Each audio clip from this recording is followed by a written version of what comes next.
is how it's done. All right, Faker versus G4. So we have, this is actually Phase Rush Ryze, and it is double combat sums on both sides. Yep. So I actually played, when I was playing in the 1v1 tournament, and I was playing Quinn, and I played against a Ryze. And he did a tank Ryze build, and went Frozen Heart and this sort of stuff. So you can do builds like that where you think of Ryze as this scaling champion. Yep. And he actually may be doing the Frozen Heart rush here. It could be Iceborne. It's actually Iceborne pieces, but or it could be just going into a catalyst or whatever. I don't actually know what he's going to do, but you can go these tanky builds, and with your mana scaling, a lot of damage. Lands the Q, good barrier. Okay, barrier for Ignite. That's actually preferential for G4. Faker could almost get the kill. Oh my god. Yeah, that is really close, that last tick. He's going to have to base right now. Yeah. So this is lane preference for Faker here. G4 is going to try to regen with the potion. I mean, if you could get on top of him, you can kill him because you have the barrier, but I'm just not sure that you can close the gap. So this is pretty ballsy for G4 staying around here. It does get tagged, and now Faker has a pretty big HP advantage. This is just so risky. You're hoping that you can bounce the E to him and push him back. So that happened once. Yeah, if Faker ever dashes forward, you just slam barrier, you EWQ, and you're fine. Yeah, but he has very little damage. This is an early game Ryze with not a lot of AP, so you're not just going to one combo the guy.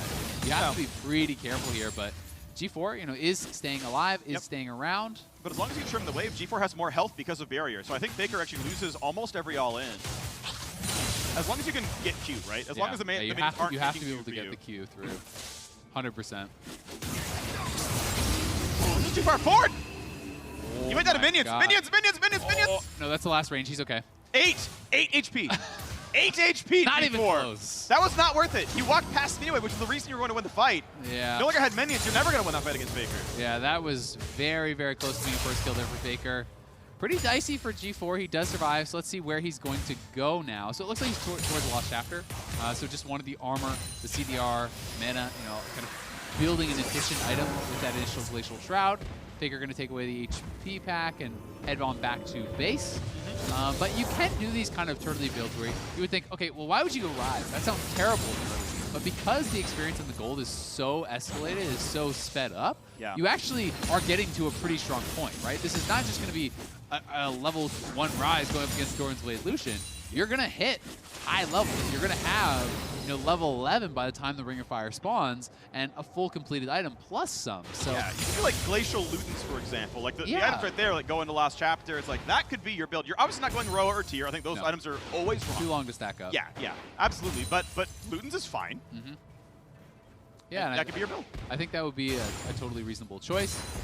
And some of these strategies are pretty tough. You would say, okay, well, can't you punish the guy early? But Ryze Wave Clear is very powerful, especially with all of the mana that he actually has from a build like this. Lost Chapter proccing every level, you're getting so much experience, and the Glacial Shroud, flat mana. You should be able to Wave Clear pretty much infinitely. So I don't think your turret really is under threat unless you're taking horrible trades and getting pushed back to base, which shouldn't really happen. Faker's hitting the brush there, trying to get out of bounds range. Goes, this could be a decent trade here. Doesn't go for culling. To be fair, G4 could have pretty easily walked away perpendicularly and wouldn't have taken too much damage. There's the culling now that Phase rushes down, and that's really good aim. Again, forcing barrier out. Back to base again. And Faker actually does create a lot of an experience advantage here, right? He was already level 7. He's closing on level 8. He may get level 8 on this wave, or not quite. He needs one more minion for level 8, but we still have level 6 here on his opponent, so very far ahead in experience. G4 should hit 7 here, and it will close the gap somewhat, but if you can be a level up, especially when you have a combat ultimate, if you can be level 11 versus 10 or something like that in a final fight, that could be very, very impactful. Both these champions care about level 11. For Faker, obviously, it's more culling damage. For G4, it's the damage amp of the E is based on R rank. Obviously, you don't care about the teleport that much, but there's a damage passive on it, so you do care in this case.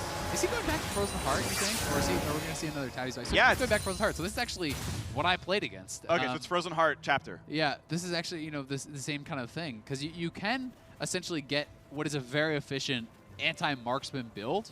You're very, very tanky. You have the passive shield. You have double combat summoners. So, if you can't actually slowly chip them down and utilize your lifesteal as an advantage, it can be very, very difficult once Ryze has a number of levels to actually win what is going to be kind of like that full-on all-in.